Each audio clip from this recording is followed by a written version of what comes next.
नमस्कार। आकाशवाणी से प्रस्तुत है समाचार प्रभात।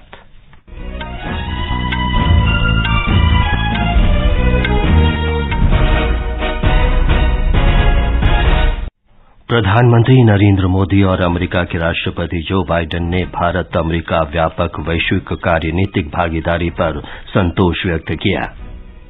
त्रिपुरा विधानसभा चुनाव में कल के मतदान की सभी तैयारियां पूरी। भाजपा ने नागालैंड चुनाव के लिए संकल्प पत्र जारी किया। केंद्रीय माध्यमिक शिक्षा बोर्ड सीबीएसई की 10वीं और 12वीं की परीक्षाएं आज से शुरू होंगी। विदेश मंत्री डॉ सुब्रमण्यम जयशंकर और फिजी के राष्ट्रपति विलियम कातोनी-वियर ने फिजी में विश्व हिंदी सम्मेलन का उद्घाटन किया। भारतीय मूल की अमरीकी राजनेता निकी हेली ने अमेरिका के राष्ट्रपति पद के चुनाव में दावेदारी की घोषणा की और दुबई में Asia mixed team badminton championship में आज भारत का मुकाबला संयुक्त अरब अमीरात से होगा।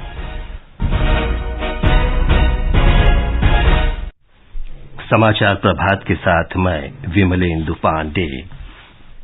प्रधानमंत्री नरेंद्र मोदी और अमेरिका के राष्ट्रपति जो बाइडेन ने भारत अमेरिका व्यापक वैश्विक कार्यनीतिक भागीदारी पर संतोष व्यक्त किया है।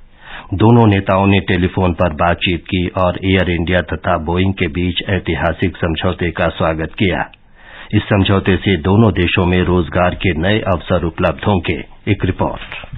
प्रधानमंत्री नरेंद्र मोदी ने बोइंग और अन्य अमेरिकी कंपनियों को भारत में बढ़ते नागरिक उड्डयन क्षेत्र के कारण उत्पन्न होने वाले अवसरों का उपयोग करने के लिए आमंत्रित किया। दोनों नेताओं ने हाल ही में वाशिंगटन में महत्वपूर्ण और उभरती प्रौद्योगिकियों को लेकर पहली बैठक का स्वागत किया। प्रधानमंत्री मोदी और अमेरिका के राष्ट्रपति आपसी संबंधों को मजबूत करने पर सहमत हुए और भारत में चल रही G20 अध्यक्षता के दौरान एक दूसरे के संपर्क में रहने पर भी सहमति व्यक्त की। समाचार कक्ष से फरहत नाज।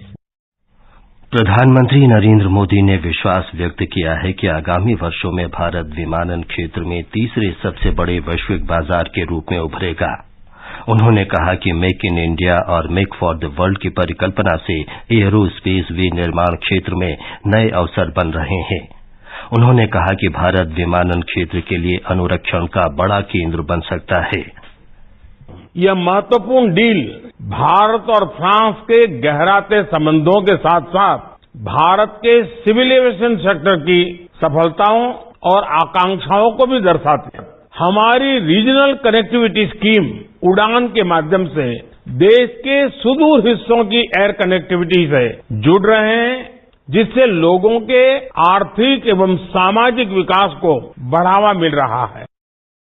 एयर इंडिया और एयरबस के बीच समझौते पर फ्रांस के राष्ट्रपति इमैनुअल मैक्रों के साथ एक वर्चुअल बैठक में श्री मोदी ने कहा कि नागरिक उड्डयन देश के विकास में महत्वपूर्ण भूमिका निभा रहा है। फ्रांस के राष्ट्रपति इमैनुअल मैक्रों ने एयरोस्पेस क्षेत्र में साझेदारी के लिए भारत को बधाई दी। विदेश मंत्री डॉ सुब्रमण्यम जयशंकर और फिजी के राष्ट्रपति विलियम कातोनी-वियर ने आज फिजी के नादी में 12वें विश्व हिंदी सम्मेलन का उद्घाटन किया। भारत और फिजी संयुक्त रूप से सम्मेलन का आयोजन कर रहे हैं। इस अवसर पर विदेश मंत्री डॉ जयशंकर ने हिंदी के प्रसार पर जोर दिया। विश्व हिंदी सम्मेलन जैसे आयोजन में स्वाभाविक है कि हमारा ध्यान हिंदी भाषा के विभिन्न पहलुओं, उसके वैश्विक उपयोग और प्रचार प्रसार पर रहे। हम फिजी और प्रशांत क्षेत्र तथा गिरमिटिया देशों में हिंदी की स्थिति और आईटी, आर्टिफिशियल इंटेलिजेंस, सिनेमा और साहित्य के हिंदी पर प्रभाव जैसे कई मुद्दों पर चर्चा करेंगे।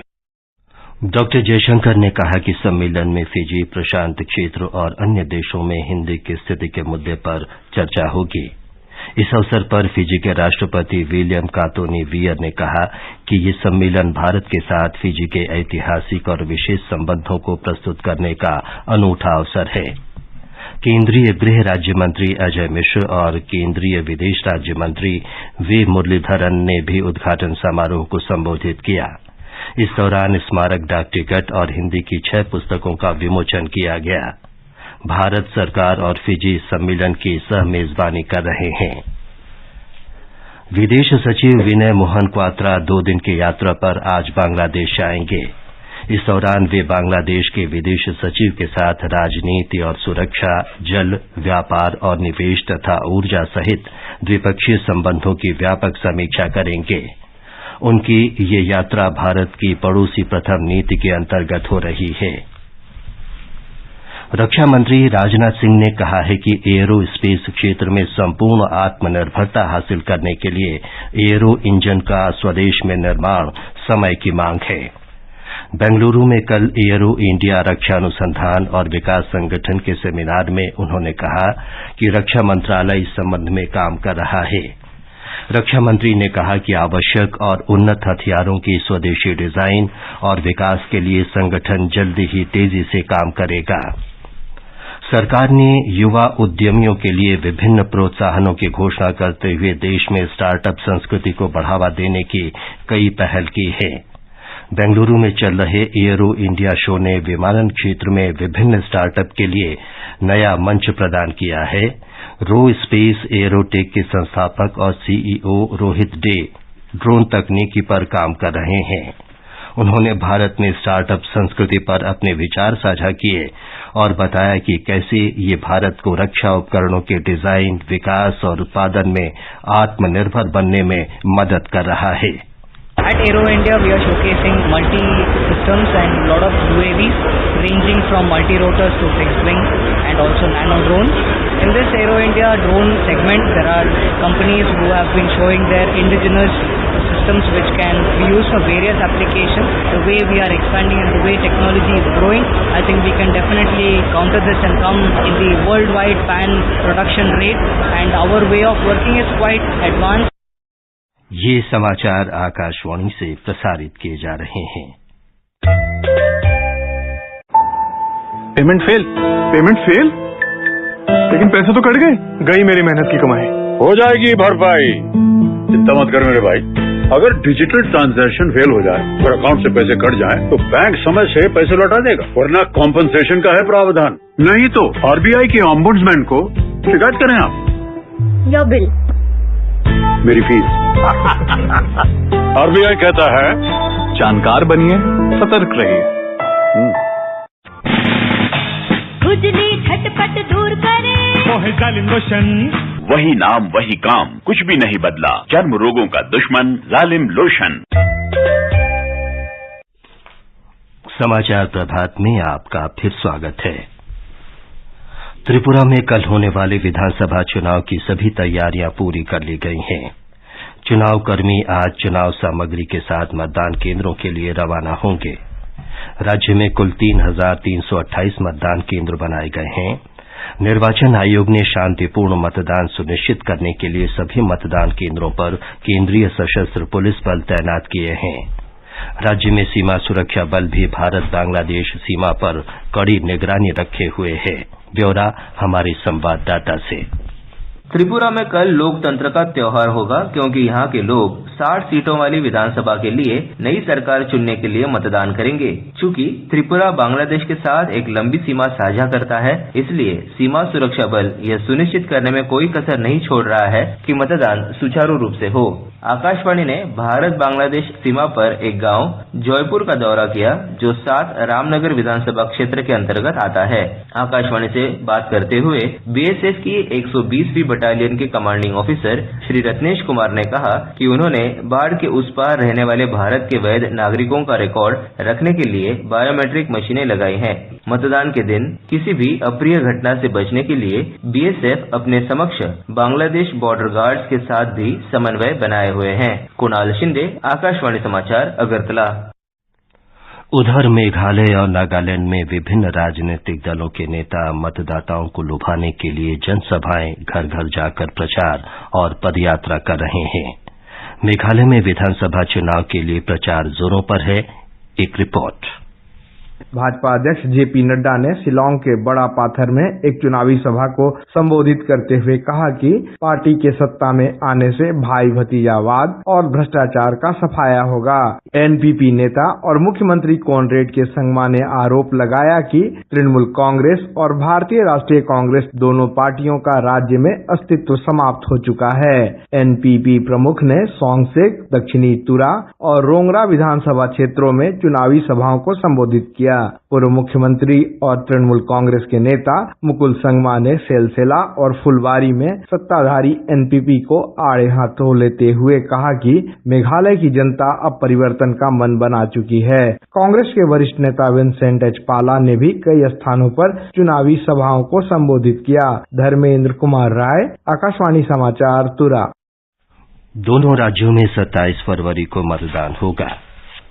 भारतीय जनता पार्टी के राष्ट्रीय अध्यक्ष जगत प्रकाश नड्डा ने नागालैंड विधानसभा चुनाव के लिए कल कोहिमा में पार्टी का संकल्प पत्र जारी किया। इस अवसर पर भाजपा के प्रदेश अध्यक्ष तेमजेन इमना भी उपस्थित थे।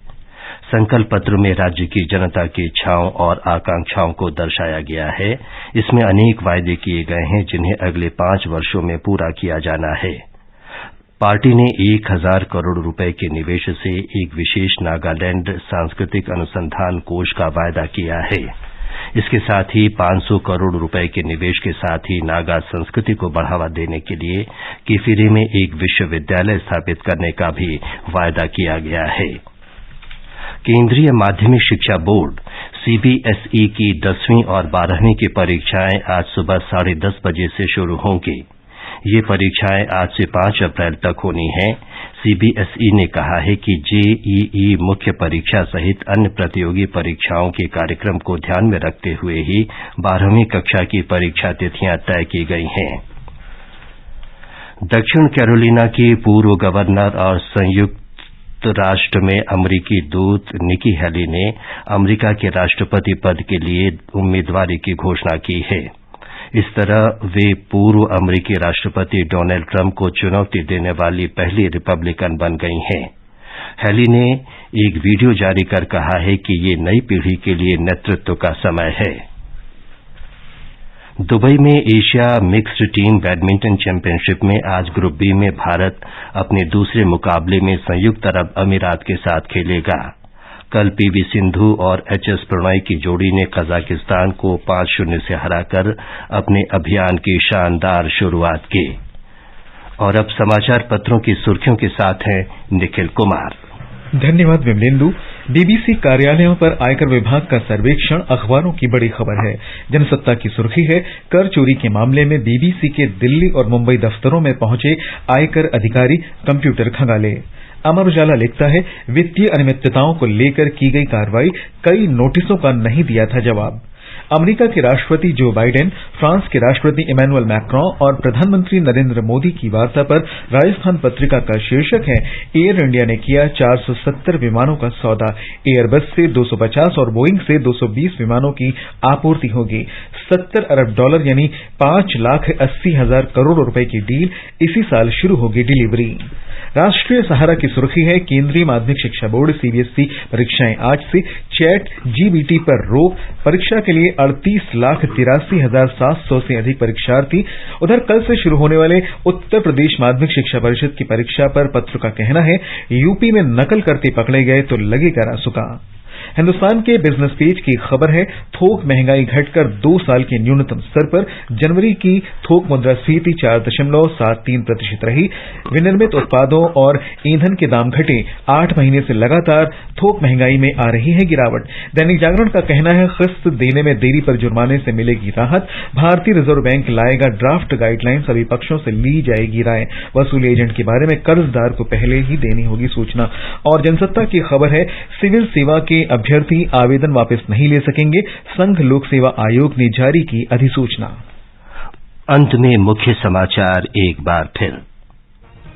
प्रधानमंत्री नरेंद्र मोदी और अमेरिका के राष्ट्रपति जो बाइडेन ने भारत अमेरिका व्यापक वैश्विक कार्यनीतिक भागीदारी पर संतोष व्यक्त किया। त्रिपुरा विधानसभा चुनाव में कल के मतदान की सभी तैयारियां पूरी। भाजपा ने नागालैंड चुनाव के लिए संकल्प पत्र जारी किया। केंद्रीय माध्यमिक शिक्षा बोर्ड सीबीएसई की 10वीं और 12वीं की परीक्षाएं आज से शुरू होंगी। विदेश मंत्री डॉ सुब्रमण्यम जयशंकर और फिजी के राष्ट्रपति विलियम कांतोनी वियर ने फिजी के नादी में विश्व हिंदी सम्मेलन का उद्घाटन किया और भारतीय मूल की अमरीकी राजनेता निकी हेली ने अमरीका के राष्ट्रपति पद के चुनाव में दावेदारी की घोषणा की। इसके साथ ही समाचार प्रभात का ये अंक समाप्त हुआ। नमस्कार।